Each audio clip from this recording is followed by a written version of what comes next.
Hey everybody, Brian Tro coming to you from Mossy Creek Fly Fishing with your fly fishing forecast. The date today is Monday, November 13th. So we got a little bit of rain came through last week, just as they called for. Most parts of the valley got about 1/4 of an inch, so not a whole lot of rain, but at least it was something. Knocked the dust down a little bit. Some of the fires that have been burning over near the Rapidan up in the park have been put out and taken care of, so that's really good news. Not a lot of significant chances of rain anytime in the next like 5-6 days. So hopefully next week we'll start getting some really good rainfall and help start to dig out of this drought that we're still in. Weather this week looks really nice as it's looked. We're getting down 20s. It was 24 at my house this morning on Mossy Creek. So we're getting down to the 20s, mid to low 20s at night, and getting up into the 50s and 60s during the day. Beautiful, beautiful fall days. The weather's actually been quite pleasant. We need some rain, but this isn't a bad alternative to being outside. So pretty much nothing has changed since last week except for a few things. So and this will depend on kind of where you are in and around the state, but we had an incredibly beautiful fall. You know, when it's dry like this, the colors really come out in the leaves. It was gorgeous. I was talking to folks that lived here, you know, for decades, and they said it was the prettiest fall they can remember. I agree. It's the prettiest one I can remember. And after that peak, the leaves really dropped. I've been out getting up leaves for the last couple weeks, and I can tell you that they really came down quick. So that's the good news for those of you fishing lakes or streams. A lot of the leaf litter is down and pushing out through the system. So for those of you who want to fish our larger rivers for musky and things like that, or for some bass, some fall and winter bass, the leaves are really pushing out a little bit earlier and a little bit quicker than they normally do. Oftentimes when it's wetter, they'll hang on longer. We'll have, you know, leaf problems right up through Thanksgiving. So a lot of the leaves, largely, at least in the area around here, Augusta, Rockingham counties, are pretty much down and gone. So that helps out a lot. So a lot of people have been asking about musky fishing because, of course, our large rivers are low, but they're absolutely fishable. Musky are interesting. A lot of folks say, oh, they're not spooky, they're not afraid of anything, but like they'll spook. They won't scurry underneath a rock and hide. But they'll spook in other ways, and this is something that you should pay attention to a lot when we get low water situations. I always say when I'm guiding or teaching, you'll never learn more about fish than sight fishing, being able to see the fish. Because seeing the fish gives you feedback, and even a fish's refusal is feedback, all right? It may not be the feedback you want, but it helps you make decisions. So when you fish high water or dirty water or you're fishing blind, there's so many variables in the sport of fly fishing. It's hard to know which one you're missing out on. When you can see, you can really start to zero in and drill down on it a little bit. So for those of you who are out there fishing for trout right now in low, clear conditions, yes, it's tough. Yes, it's challenging. Yes, you spook a lot, but it is a really good learning opportunity. You can't, it's like I tell people, you don't know how close you can get to a fish until you spook it, right? You don't know how hard to pull on tip it until you break it. There's certain things that the only way to learn is to go out there and actually see and observe and do. So when it comes to musky, learning where they are is important. They're going to be in your bigger pools this time of year, in some of the slower water. They love to eat soft-boned fish, so suckers and chubs and fall fish and baby carp, and that's what they prefer to eat. And so some of those fish are schooling fish. And in the winter, those schooling fish will all stack up together, and close by will be the musky, all right? Yes, they will spook. Yes, you can scare them. They scare differently than small fish that run for cover. They may spook by simply pushing off and swimming away slowly. They may not even swim away at all. They may spook by just not eating, okay? So these are observations you need to make when you're out there on the water and you're fishing. But, you know, this time of year, the musky are pretty active. It requires really, really long casts. Personally, I fish with 11 weights. 10 and 11 weights are pretty much the norm. 300-400 grain sinking line is pretty normal as well. You got to get those flies down. Your best chance for catching a muskie is as far away from you as you can throw.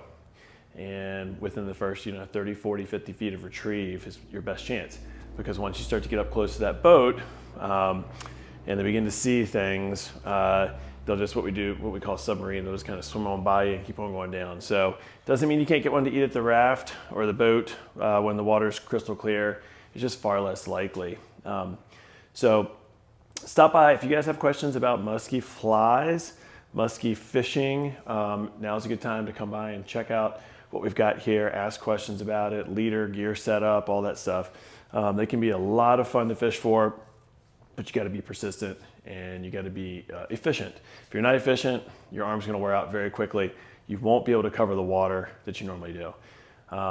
And we fish for them the same way that we fish for trout in big water in the winter. You grid the water out. Every cast has a purpose.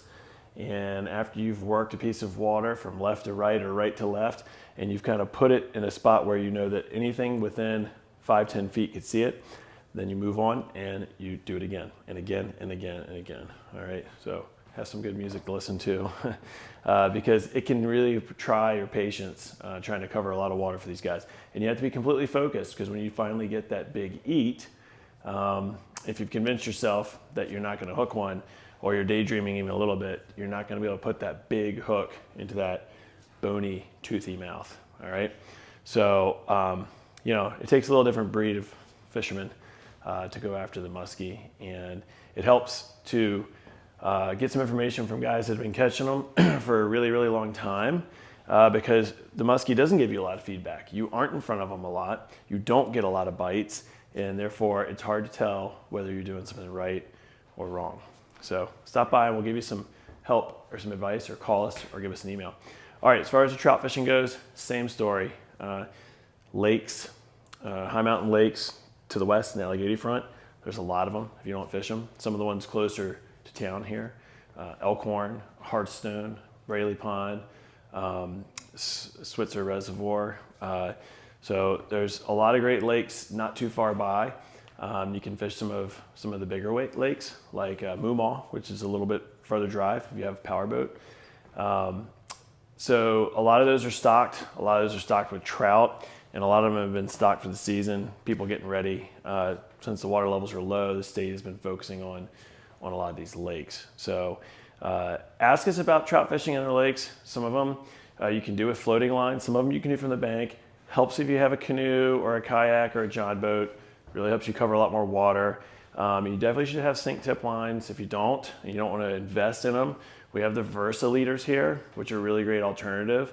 $14 instead of $100. Loop it on. Different sink rates really help pull down, the first 10, 15 feet of your fly line and get you down at a much deeper depth, which will be important with every week that goes by. The fish are going to start going deeper and deeper and deeper in these lakes. So Versa leaders are really important to have too if you're a bass fisherman and stuff. To have for different times of year, water flow, temperature. It really helps to just bring everything down and keep it down when you're stripping your fly. So check out the Versa leaders on our online store in the shop as well. We're staying away from the brook trout still.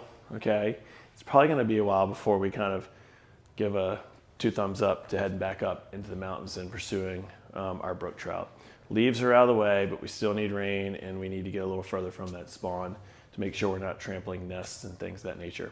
Spring creeks are your best option, that and tailwaters. So Jackson tailwater, Smith tailwater, some good streams in West Virginia that have some flow. Once you go far enough west in West Virginia, like west of Franklin, they're not nearly as bad of a drought as we are here in the Shenandoah Valley. And there's some wonderful streams over there to fish. Mossy Creek's been fishing quite well. Yes, it's been busier than normal. People ask all the time, is it packed? Is it crowded? Busy is relative, okay? Is it normal to go out there on a Saturday under these conditions and see 3 or 4 cars at both parking spots? Yes. That being said, there's 4 miles of water. There's plenty of room to spread out and find water that's just not getting beat up on. And there's plenty of water to work. Fish have been eating a whole variety of foods out there, same foods we've touched on for weeks. You can fish small streamers. You can still fish dry droppers, hopper droppers. Not super picky about the nymphs. They'll eat just about anything, copper john, pheasant tail, Frenchie. Just be careful how far you hang it. Still some fish eating blueing olives, still some caddis, fall caddis popping off here and there. So it's been a real hodgepodge, but I'll be honest with you, for all the years we've been running the shop here, there's been more good reports coming in off of Mossy this fall than I can remember. So in spite of it being low and clear, and in spite of more people being out there than a normal fall, the creek has been fishing really, really well. Some of your larger streams like the South River, these are places that you want to keep targeting and keep fishing until we get a bump in the flow or the state starts to add some more water, your favorite delayed harvest, for example, to fish. So anyway, that's about it for this week. We've got tons of great stuff coming in on the fly tying side. So check out our online store daily. We've got specials going on through the fall. We've got great fly tying stuff happening. And there's just a lot of things to look forward to. Black Friday deals right around the corner, not too far off. So anyway, that's it for this week. And I hope to see you all here in the shop, or give us a call or email, and I will catch you next Monday.